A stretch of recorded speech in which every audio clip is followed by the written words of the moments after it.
The girl picked up the giant drumstick in front of her, then lifted her long hair and handed the chicken behind her head. In just a matter of seconds, the whole drumstick was picked clean. Nothing left at all. This wasn't your typical orphanage. Every kid living here had some kind of strange ability. One could boil a kettle of water with her bare hands.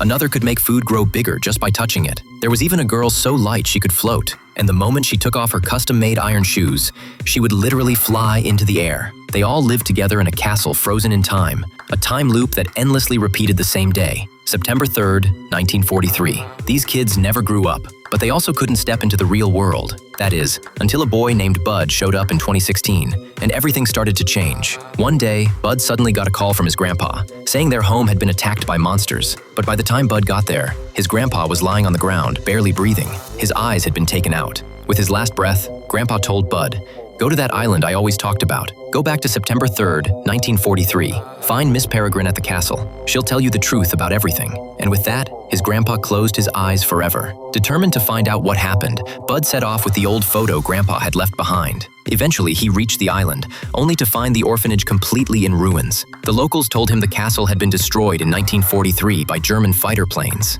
Bud couldn't believe it. He walked into the wreckage alone to look around. Suddenly, a woman in white appeared. Then two creepy-looking kids peeked their heads out. Bud panicked and ran, but tripped over a rock and blacked out on the ground. When he came to, 6 people were standing in front of him, the exact same people his grandpa used to talk about in his childhood stories. They led Bud into a hidden cave, where Miss Peregrine had created a time loop.